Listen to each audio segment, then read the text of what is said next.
강제징용 배상 판결에 대한 보복 성격으로 시작된 일본의 수출 규제 조치가 시행된 지 100일째가 됩니다. 청와대는 일본의 수출 규제에 맞서 지금까지 잘 대처했다고 자평하면서 소재 부품 산업 육성을 통한 산업 구조 개선의 계기로 삼겠다고 밝혔습니다. 일본과 대화의 문은 열어두고 있다는 입장인데요. 연말까지 예정된 외교 일정에서 해법을 찾을 수 있을지 관심입니다. 김도원 기자입니다.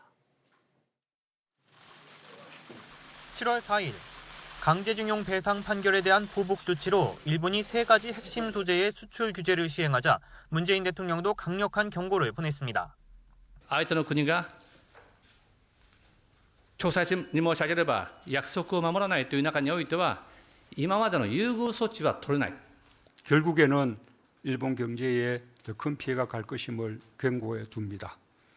문 대통령은 한 달 뒤 광복절 경축사를 통해 외교적 해결 메시지를 보냈지만 지금이라도 일본이 대화와 협력의 길로 놓는다면 우리는 기꺼이 손을 잡을 것입니다. 일본 정부는 수출 심사 우대국 제외 조치까지 단행하며 상황을 악화시켰습니다. 우리 정부도 같은 조치로 맞서는 한편 한일 군사정보보호협정 지소미아 종료라는 초강수를 뒀습니다. 우리 국가적 자존심까지 훼손할 정도의 무시로 일관했고 외교적 결례를 범했습니다. 청와대는 일본에 비공개 특사를 파견했던 사실을 공개하며 우리의 대화 노력을 알렸는데 아직 별다른 진전은 없습니다.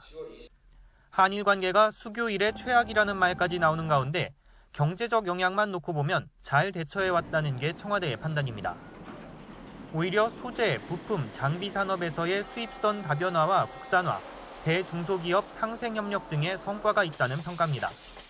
소재, 부품, 장비 산업의 경쟁력 강화는 제조업을 혁신하고 제조 강국으로 재도약하는 길입니다. 한일 관계 차원을 뛰어넘어 한국 경제 100년의 기틀을 세우는 일입니다. 이런 가운데 연말까지 예정된 외교 일정이 한일 관계 개선의 기회가 될 수 있을지 주목됩니다.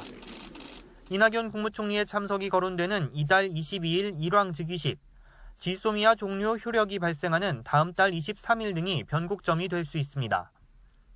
다음 달 칠레에서 열리는 에이펙 정상회의, 연말로 추진되고 있는 한중일 정상회의에서 한일 정상의 만남이 이뤄질지도 관심입니다. 청와대는 한일 갈등의 조속한 해결을 위해 노력하고 있다는 입장이지만 강제징용 배상 문제에 대한 양국의 입장이 근본적으로 다르기 때문에 사태가 장기화될 수 있다는 우려도 적지 않습니다. YTN 김도원입니다.